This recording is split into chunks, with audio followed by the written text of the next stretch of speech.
Bollywood silver screen presenting V for Vendetta. कहानी की शुरुआत होती है आज से 10 साल आगे, यानी कि सन 2032 में, जहां पर हमें ईवी नाम की एक लड़की को दिखाया जाता है। और जब ईवी रात को अपने घर की तरफ जा रही होती है तो सड़कों पर पूरी तरह से सन्नाटा होता है। दरअसल आज सड़कों पर पूरे शहर में कर्फ्यू लगा हुआ है, इसीलिए कोई भी बाहर नहीं होता। और तभी ईवी के सामने दो लोग आते हैं जो उसके साथ मिसबिहेव करने की कोशिश करते हैं। ईवी अपनी जान बचाने के लिए उन लोगों से बचने के लिए पेपर स्प्रे निकालती है, पर इससे पहले कि वो उन्हें नुकसान पहुंचाती, वो ईवी को पकड़ लेते हैं। दरअसल ये दोनों के दोनों सरकारी आदमी हैं और अब वो दोनों के दोनों ईवी के साथ जबरदस्ती करना चाहते हैं। पर तभी यहाँ पर एक नकाबपोश आ जाता है जो अपना नाम वी बताता है और वो उन दोनों को मारकर ईवी को बचा लेता है। वी का मास्क इतना भयानक, इतना खतरनाक होता है कि ईवी भी उसे देखकर डर जाती है। लेकिन वो ईवी से बहुत प्यार से बात करता है और कहता है कि आज रात को मेरा शो है, क्या तुम मेरे साथ शो देखने के लिए चलोगी?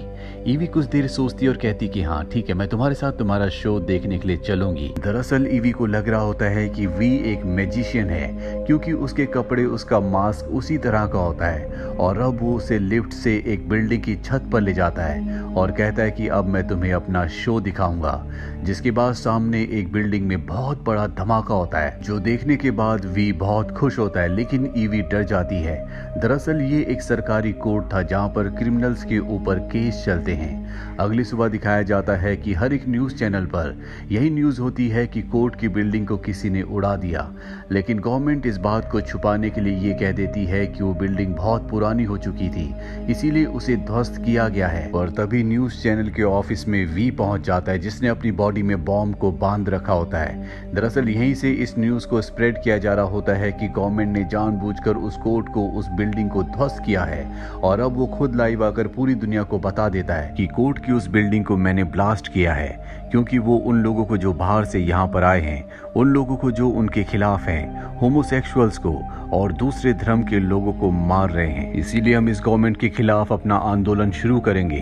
5 नवंबर को हम पार्लियामेंट हाउस के बाहर मिलेंगे। और ये कहने के बाद जब वो इस बिल्डिंग से निकल रहा होता है तो पुलिस उसको घेर लेती है, पुलिस के ऊपर हमला करता है। पर तभी एक पुलिस ऑफिसर उस पर गन तान देता है और इससे पहले कि वो उसे मारता, पीछे से ईवी आकर उसकी आंखों पर पेपर स्प्रे छिड़क देती है। पुलिस वाला उसके ऊपर हमला करता है और ईवी को बेहोश कर देता है। वी इसके बाद पुलिस वाले पर हमला करके उसे वहीं पर गिरा देता है। अब वी को पता है कि ये सब कुछ सीसीटीवी कैमरे में रिकॉर्ड हो चुका है, इसीलिए वो ईवी को अपने साथ अपने घर ले जाता है ताकि उसकी जान को, उसको कोई भी खतरा ना हो।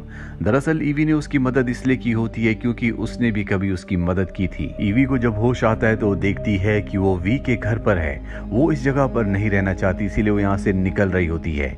वी उसे बताता है कि तुमने मेरी मदद की थी, जो सब कुछ कैमरे में रिकॉर्ड हो चुका है, इसीलिए पुलिस को लगता है कि तुम मेरी साथी हो और अब वो तुम्हें ढूंढ रही है, तुम्हें यहाँ से नहीं जाना चाहिए। दरअसल ईवी के पिता भी एक एक्टिविस्ट थे जिन्हें जेल में डाल दिया गया था और उनकी वहीं पर मृत्यु हो गई थी।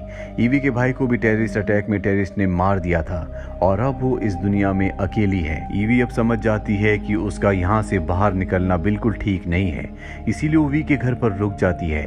वहीं वी को दिखाया जाता है जो एक घर पर जाता है और वो उस घर पर जाने के बाद वहां पर एक फादर को, साथ ही एक कमांडर को मार देता है और उनके ऊपर रोज रखकर वहां से निकल जाता है। अब कई दिन बीत जाते हैं और ईवी अब वी के साथ ही उसी के घर पर रह रही है। वी हमेशा मास्क पहन कर रखता है, इसीलिए उसे नहीं पता कि मास्क के पीछे किसका चेहरा है। हालांकि वो उसका हर तरह से ध्यान रखता है, उसके लिए स्वादिष्ट खाना बनाता है। और अब धीरे धीरे ईवी को भी समझ में आ चुका है कि वी जो कुछ कर रहा है वो सरकार के खिलाफ है, जो आम लोगों के ऊपर जुल्म कर रही है। इसीलिए उसे अब वी की नीयत जो उसे पहले खराब लगती थी, अब उसे अच्छी लगना शुरू हो जाती है। पर उसके काम करने का तरीका उसे बिल्कुल पसंद नहीं होता, इसीलिए एक दिन वो वी को धोखा देकर उसकी जगह से, उसके घर से निकल जाती है और सीधा अपने सीनियर, अपने बॉस के पास जाती है। दरअसल अब भी उसके दिल में बहुत डर होता है क्योंकि पुलिस उसकी तलाश में है। और अब जबकि वो अपने बॉस के घर आ चुकी है तो उसका बॉस उसे शांत रहने के लिए कहता है। साथ ही उसे यहाँ पर वो एक पेंटिंग दिखाता है जो कि बहुत ही मशहूर पेंटिंग होती है और ये पेंटिंग उसने चुराई होती है। उसके घर में एक पवित्र किताब भी होती है वहीं दूसरी तरफ हमें पुलिस ऑफिसर को दिखाया जाता है जो उस गुलाब के फूल को लेकर एक डॉक्टर के पास जाता है। ये वही गुलाब का फूल होता है जिसे वी किसी भी इंसान को मारने के बाद उसके पास छोड़कर चला जाता है। और जब डॉक्टर इस गुलाब के फूल को देखती है तो उसके चेहरे के एक्सप्रेशंस पूरी तरह से बदल जाते हैं। ऐसा लगता है जैसे मानो वो इस गुलाब के फूल को और जिसने इस गुलाब के फूल को रखा है उसे पहले से जानती है, लेकिन वो पुलिस को कुछ नहीं बताती। और अब जब रात को वो अपने घर पर होती है तभी उसके सामने वी आता है जिसने अब भी नकाब पहना होता है। डॉक्टर कहती है कि मैं गुलाब के फूल को देखकर समझ गई थी कि जो कुछ हो रहा है इसके पीछे तुम्हारा हाथ है, ये तुम ही कर रहे हो। वी उसकी बात का कोई जवाब नहीं देता। डॉक्टर कहती है कि तुम्हारे साथ जो कुछ हुआ उसके लिए मुझे माफ कर दो। इसके बाद वी उसे गुलाब का फूल देता है। उसके पास एक इंजेक्शन होता है जिसे देखकर डॉक्टर समझ जाती है कि उसका अंत आ चुका है। कुछ ही देर बाद पुलिस डॉक्टर के घर पहुंच जाती है। वो देखती है कि डॉक्टर भी अब इस दुनिया में नहीं रही और वहां पर भी एक गुलाब का फूल है जिसे देखकर वो समझ जाते हैं कि वी ने डॉक्टर को मारा है। यहाँ पर डॉक्टर की एक डायरी भी होती है जिसे पुलिस ऑफिसर अपने साथ लेकर निकल जाता है और जब वो उस डायरी को पढ़ता है तो कहानी यहाँ से फ्लैशबैक में यानी कि सन 2015 में चली जाती है, जहाँ पर गवर्नमेंट ने एक कैंप बनाया था जिस कैंप में उन लोगों को रखा जाता था जो गवर्नमेंट के खिलाफ थे। यहाँ पर सभी लोगों के ऊपर बहुत जुल्म किए जाते थे। साथ ही यहाँ पर हर एक इंसान के ऊपर बायोलॉजिकल टेस्ट किए जाते थे जिसमें अधिकतर लोग मारे जाते थे और जो लोग बचते थे उन्हें सेल नंबर 1, 2, 3 और 5 में रखा जाता था। लेकिन इन पांचों सेल्स के अंदर जितने भी लोगों को रखा गया था वो धीरे धीरे करके मारे गए।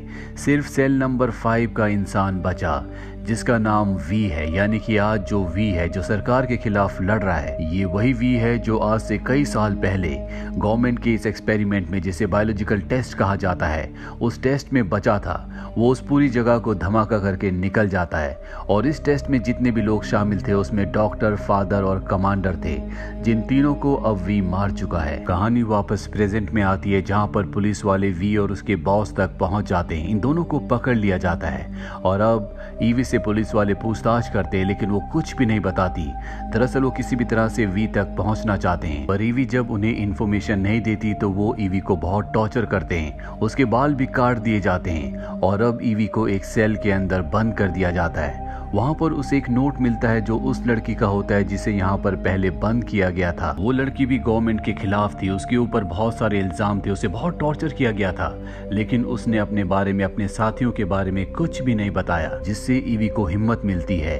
कुछ देर बाद ईवी के पास एक आदमी आता है जिसने नकाब पहना होता है। वो ईवी को कहता है कि तुम आजाद हो। उसके जाने के बाद ईवी देखती है कि सेल का दरवाजा खुला हुआ है और वो इस जगह से निकलकर सीधा वी के घर जाती है जहाँ वी पहले से उसका इंतजार कर रहा होता है। वी उसे कहता है कि तुम्हारे साथ जो कुछ हुआ वो मेरे कहने पर हुआ। मैं देखना चाहता था कि तुम्हारे अंदर कितनी सहन शक्ति है। तुम अपने इम्तिहान में पास हो गई। वो कहती कि मेरा बॉस कहाँ पर है।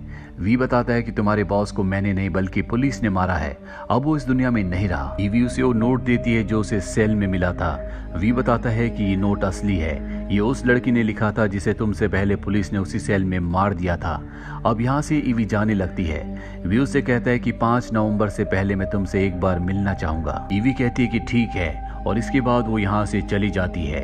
वहीं दूसरी तरफ पुलिस वालों को वी का मेल आता है। वो पुलिस ऑफिसर से कहता है कि मैं तुमसे मिलना चाहता हूँ और इसके बाद पुलिस ऑफिसर्स उससे मिलने के लिए जाते हैं जहाँ पर वी ने नकाब तो नहीं पहना होता पर अब भी उसका हुलिया पूरी तरह से बदला हुआ होता है, इसीलिए अब भी उसकी कोई भी पहचान नहीं कर सकता।